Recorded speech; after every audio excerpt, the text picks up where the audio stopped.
also going to have our millionth ticket processed through the protocol in probably a month or two, which is really exciting. I mean, that's Huge 5 years in the congrats. making, and Mm-hmm. it's funny how you can go from 800,000 plus that we're at the moment to a million to then to scaling The quickly. next 2 million, right? Exactly, Mm-hmm. 2 million. Yep. It really is exponential. So yeah, but Mm-hmm. that's an exciting moment for us. Hey everyone, I'm Ray from MarketSquare, and thanks for joining me as we take a deeper look at some of the great projects we have joining us on MarketSquare.io.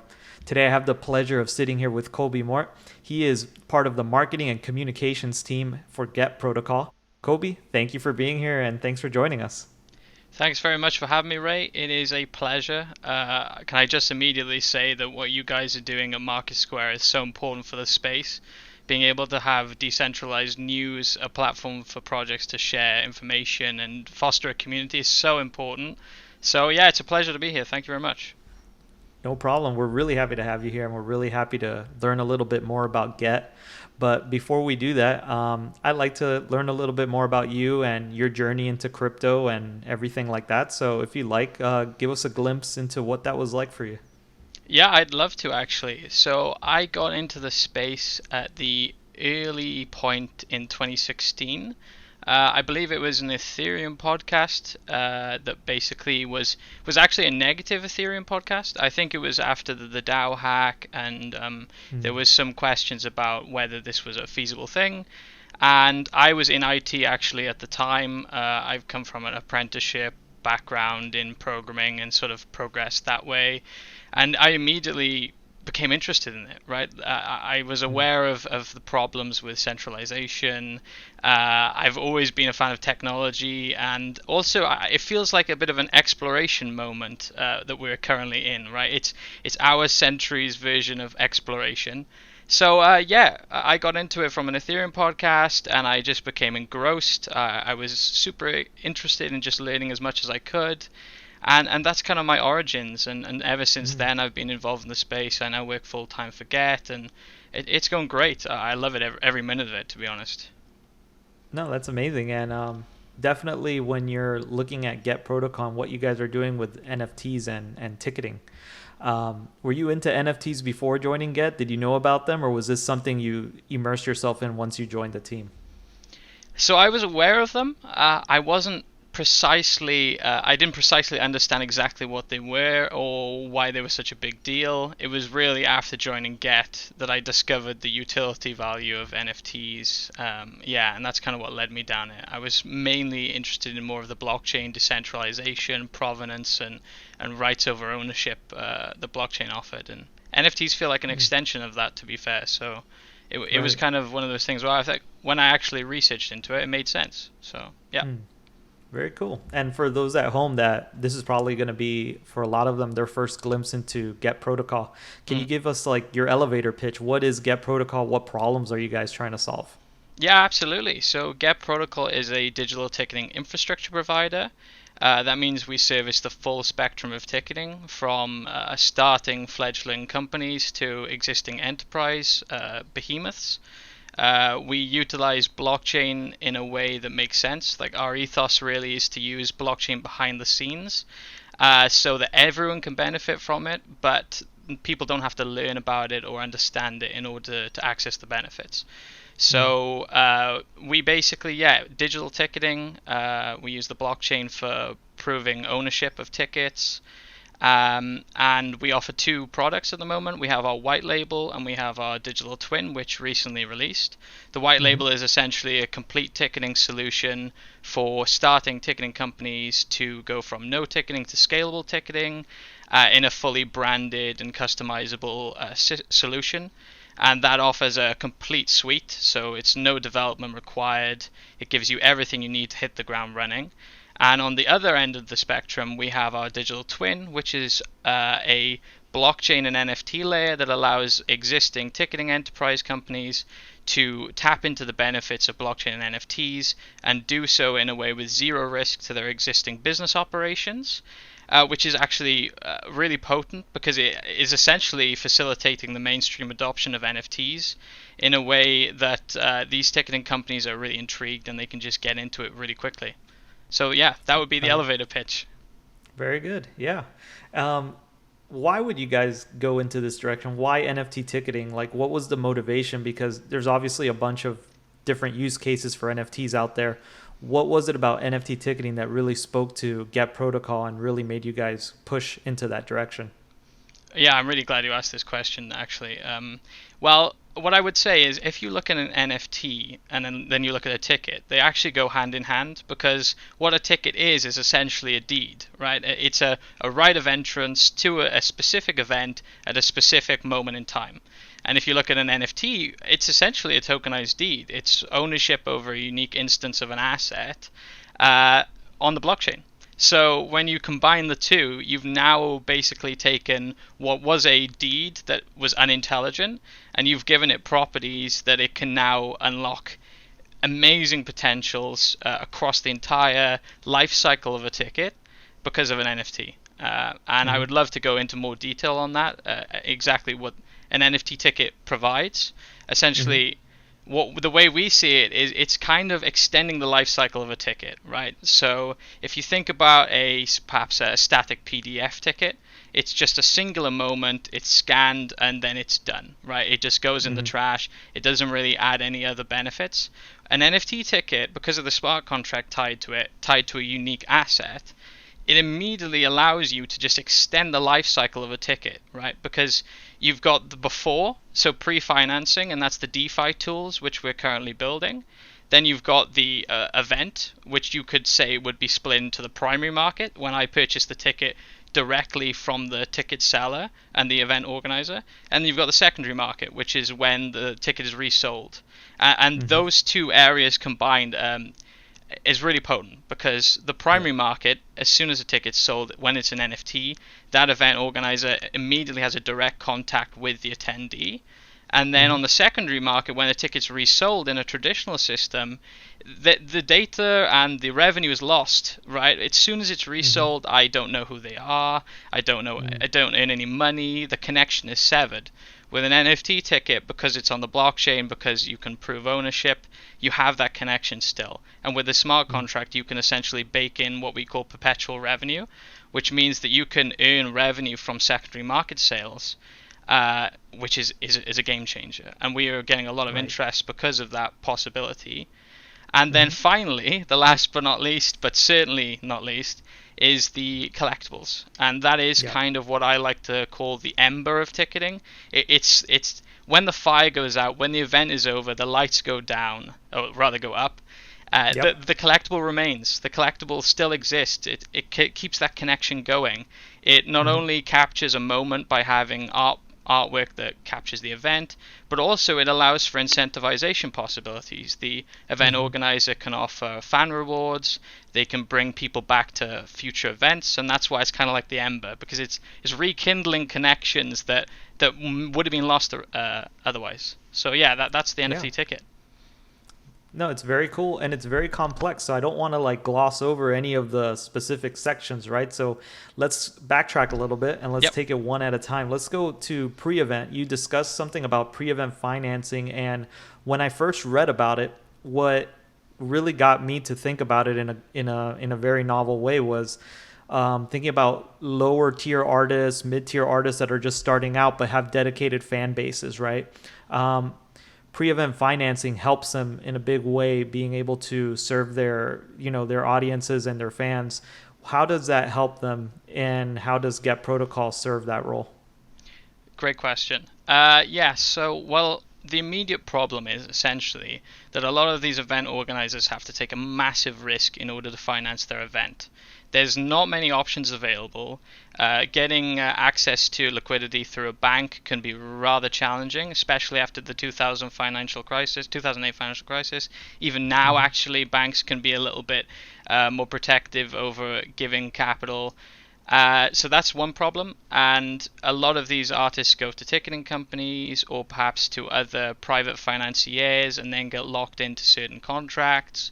And what we're trying to do is essentially offer a decentralized platform that utilizes DeFi to have TVL, right, like liquidity locked Mm-hmm. up, that then can be accessed by event organizers to raise raise capital for their event, to finance their event, and then those, because of NFTs, they are tokenized, they can be used as a collateral, the bundle, and sold to DeFi investors, and then from that point onwards, the event organizer gets access to liquidity, they can finance their event, and as ticket sales occur in the future, a profit can essentially be made by by an investor, assuming that the event goes okay. Of course, there's various factors involved, but it's a new, novel way of doing it.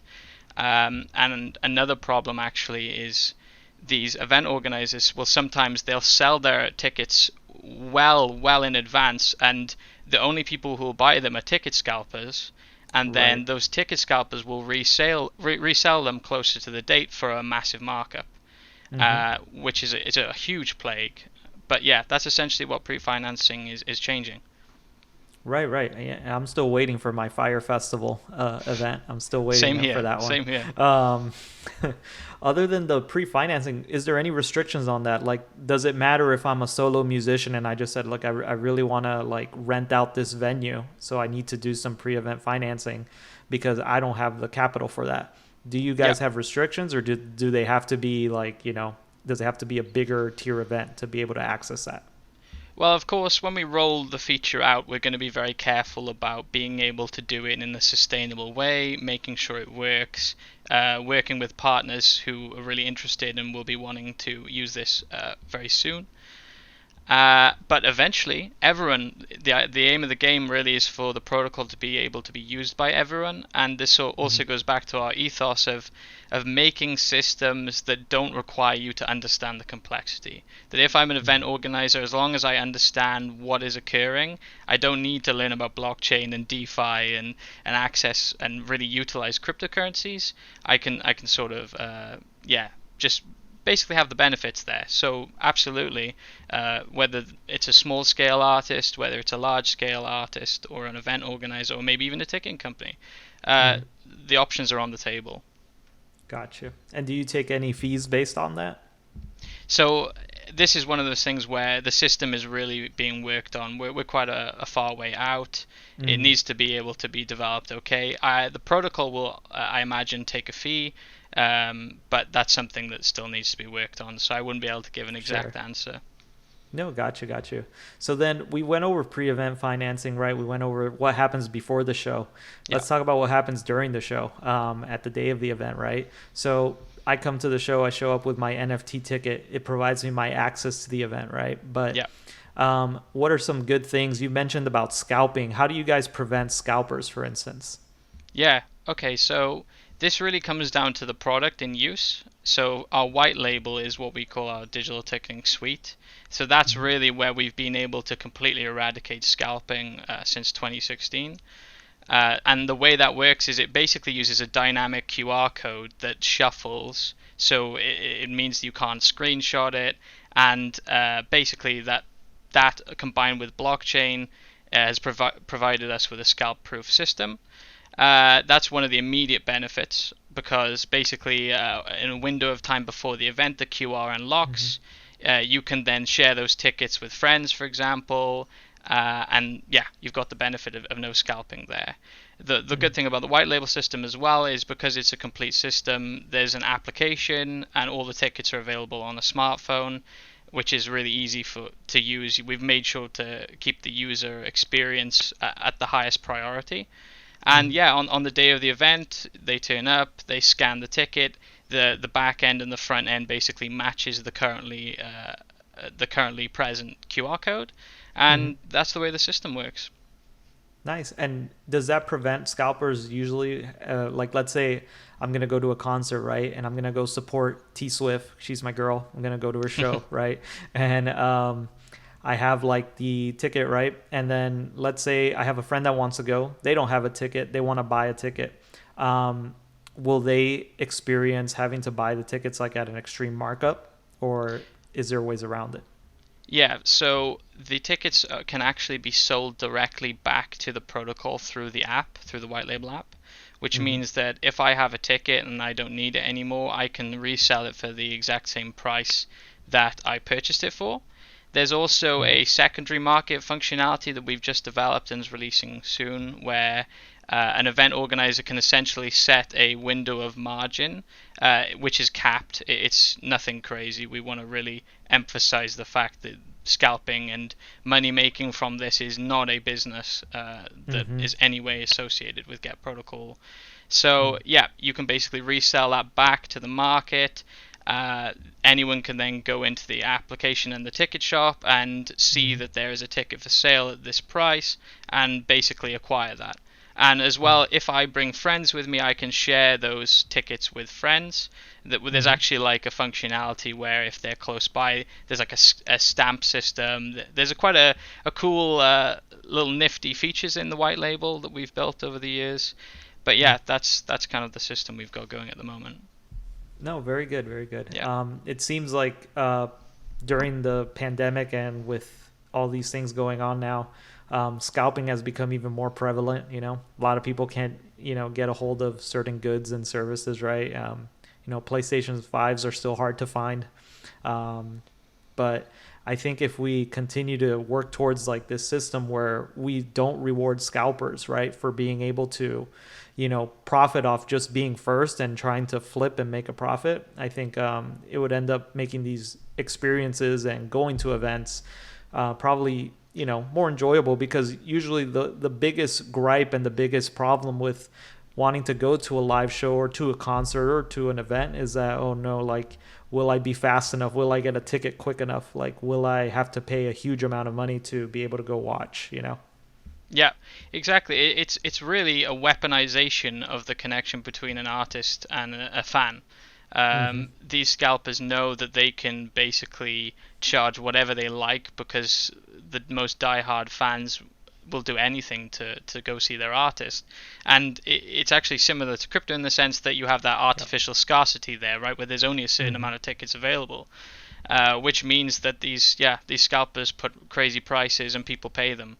And it's not just a small time thing, right? Like the thing we've really tried to do is go against professional scalpers, and they exist. They have their own credit card systems, they have their own bots. It's unbelievable what these businesses are, really, how quickly they can buy up tickets. They know exactly how much to charge, and getting rid of that will be is a benefit, a huge benefit. So yeah, definitely.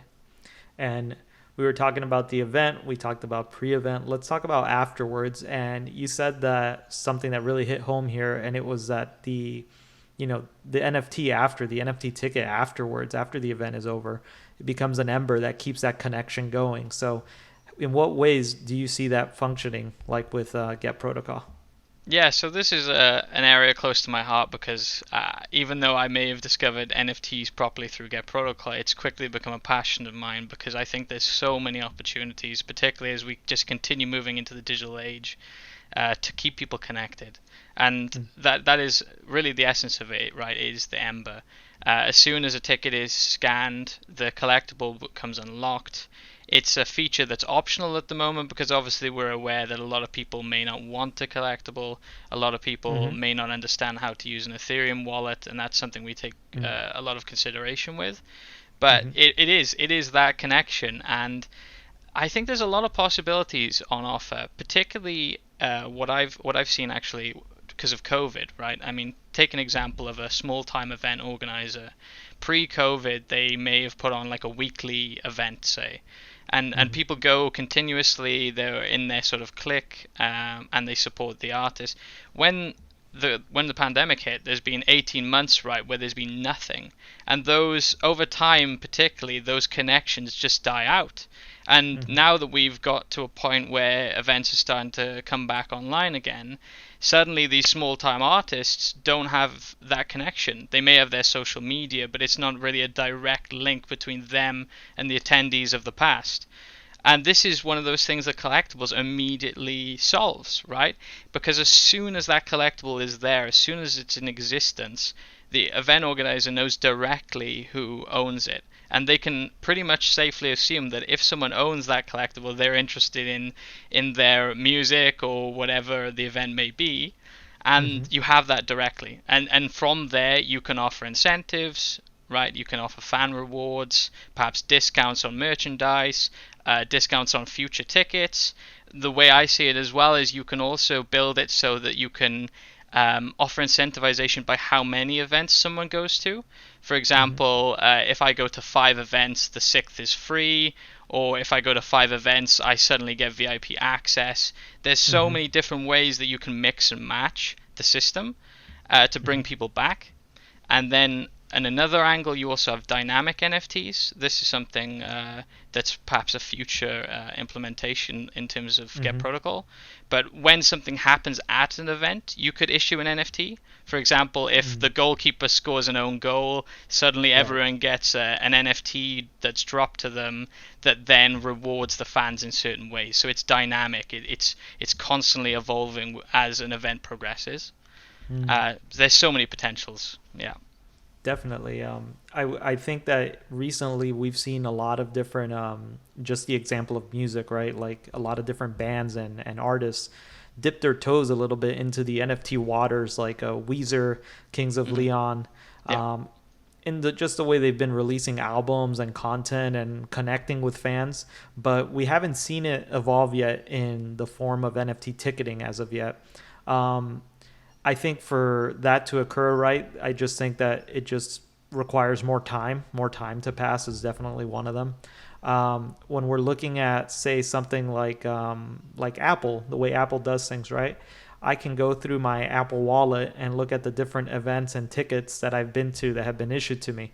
Like, how do you get the normal person, like the regular Joe, no NFT knowledge guy, to recognize that NFTs are something a little bit more than just being able to go back to your phone and being like, oh, these are the movies and the events I've been to throughout the year? I think the way is, honestly, at this moment in time, is not specifically referencing an NFT ticket with an end user. It all depends on the event that they're attending, of course. If it's a blockchain-based event, then absolutely you put that up the front. But it again extends back to accessibility without the complexity up front. So I want to be able to benefit from an NFT, and my gran, if she attends an event, for example, without even knowing the word NFT. If there's pre-financing and I attend an event, I may not know about that, but it's benefiting the artist, therefore it's benefiting me. If it's on the primary market and there's an NFT ticket in the background, and all of a sudden I've got that connection to the artist, I perhaps don't need to know about that. Same with the secondary market, right? Because you're still keeping that the revenue with the artist. And I really think it's that ethos. And then I think over time, as blockchain becomes more prevalent, as solutions are out there which lowers the complexity. For example, one of the biggest things, of course, is the 18-digit Ethereum wallet address. And now obviously we've got ENS, and just recently ENS have enabled it so you can use .com addresses. I think this accessibility is going to keep increasing, and it feels like we're at a point with blockchain now where it's kind of like the early days of the internet, where you kind of had dial-up and you had a little bit of some niggles. It was really exciting, but there were some niggles, and over time we're just going to have to keep adding in these new solutions that are really easy to use as they become more prevalent. Yeah, very good. I think we're getting there. I think we've had a lot of saturation with NFTs as of recently, right? A lot of profile picture projects and things like that. But these NFTs that are providing people with access to events and taking it to a whole nother level, I think that's the natural progression and the natural evolution that we're going to see. So I'm happy that Get Protocol is at the forefront of this. Going off of that, is there anything, you've just released a digital twin. Digital twin, correct me if I'm wrong, you allow like traditional ticket vendors to be able to not only issue their traditional ticket, but also a copy that gets issued on the blockchain, correct? Yeah, exactly. So the digital twin is essentially, as the name suggests, a twin ticket that runs on the Polygon blockchain through Get Protocol. And that mirrors a traditional ticket that is issued by an enterprise ticketing company. Just recently, with the release, we integrated Your Ticket Provider, which is a Dutch company that does about 2 million tickets annually. And it's been really interesting having their involvement, because we can kind of see what do these ticketing companies want, what are the avenues that they kind of want to go down. And the digital twin feels like the best of both worlds for us. I mean, I say it's kind of like our watershed moment, because it's such an easily integratable system at no risk. It allows these companies to explore, and it's great because they may explore avenues that we haven't actually thought about that works for their flow, and they can do it in their own pace. As long as they're integrated, they can explore the waters, and they know really where their customers lie, what their event organizers want, what the end user can benefit from. And if Get Protocol can facilitate that on a global scale, which we can with the digital twin, I think we're in a really good position to see where mainstream adoption of NFTs lies. Yeah, very well said. And you mentioned there that the digital twin, you issue that ticket on the Polygon blockchain. Obviously, I think the first reason is because of fees, right? Was that the only consideration you had to put it on Polygon, or was there a deeper understanding of why you wanted to go with Polygon and, let's say, not issue them on Ethereum? Yeah, so we've of course become aware that in order to do this at a mainstream global volume, it needs to be feasible in terms of expenses for these companies, and also just to exist, just to operate. We were on Ethereum in terms of processing tickets. We used a solution called Statebox, and that allowed us to basically hash the QR codes or the IDs of the tickets and put them on the blockchain for ownership. The reason we moved to Polygon is really, scalability. It's all about scalability, being able to push the blockchain, push it to its boundaries. And we really, the way we estimate our ticket volume going, it is that challenge of scaling. I know that the team and the guys, they're so incredibly smart. It's really lovely to just be able to talk to them, because they know things that I have no idea. It goes over my head. And Polygon offers that scaling solution. And we've always said we're agnostic. We can pivot, which is a benefit of Get Protocol. But right now, Polygon is working for us because it offers a cheap, reliable, robust system. And of course, it's the EVM. That's another benefit, right? It's the Ethereum virtual machine, which means that we are compatible with other EVM projects, and the token that exists on the Ethereum blockchain is also compatible with the tickets issued on Polygon. So it's a major benefit. And what about the, have you tested it out fully? Have you tried issuing a large amount of tickets via Polygon as of now? Yeah, so we run a test net as well. We run on Mumbai. We're very confident that we can scale to a level of existing ticketing companies to meet their demand. I mean, just with your ticket provider integration over the past couple of weeks, there's now 2,000 to 5,000-ish tickets a day just through them alone, and that's something we're going to have to address, and it's something that we're confident going forward in the future that we'll be able to meet the demand. No, very good. Yeah. What is it that you're excited now for the future of Get Protocol? Is there something that you guys are working on right now in development, a different product or a different avenue you're taking with NFTs? You were mentioning about dynamic moments. Is there anything that is looking forward that you're excited about? Yeah, so this is where I have to be careful not to sort of spoil the nuclear codes. Exactly, yeah. But I would say collectibles. I think that's where, collectibles and event financing, those are the next two biggest systems for Get Protocol, and they offer a lot of potential, a lot of possibilities. You can see by the smile on my face, I get way too excited about the possibilities. But yeah, that's coming up. It's something we're working really diligently towards. It's being able to offer as much possibilities across whatever the event organizer wants, what the ticket company wants, and that's actually been like quite a unique challenge. Actually, this is something good to mention. We're of course, that you and I, we're very ingrained in the blockchain space. We understand, and we try and understand the new things that pop up. Right, exactly. I remember back in 2016, you could kind of spend a couple of hours and you'd be done for the day, right? That was, okay, that's my homework done. Nowadays, you miss so much. You just have just such a narrow window of the blockchain space that you're in. But still, even then, you have event organizers and ticketing companies who come from a more traditional background who don't really understand the possibilities. But then you're also wanting to build a protocol that allows event organizers to do things themselves, ticketing companies to do things themselves. Where does it lie where what we offer and what we promote and say these are the best practices, and where does the rubber meet the road, basically? Yeah. And that's something with pilot events for the collectibles particularly, that's something we really want to be able to understand. And it's something, coming up soon, and we're excited about that. We're also going to have our millionth ticket processed through the protocol in probably a month or two, which is really exciting. I mean, that's Huge 5 years in the congrats. making, and it's funny how you can go from 800,000 plus that we're at the moment to 1 million to then to scaling quickly. The next 2 million, right? Exactly, 2 million. Yep. It really is exponential. So but that's an exciting moment for us. No, congratulations for all the hard work you guys are putting in. Obviously, like I said, forefront of this NFT ticketing industry right now that's blossoming, and that we will probably see more of in the future. If I were to say something that wasn't related to Get Protocol, what is making you excited right now in the NFT space?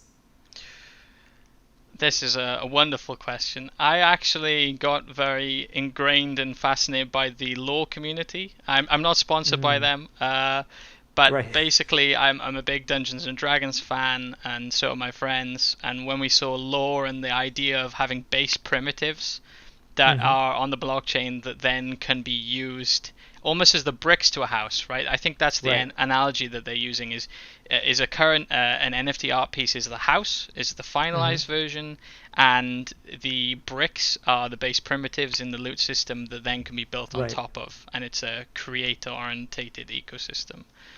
That That was fascinates me. Yeah, that was insane because I thought I had seen it all this NFT cycle.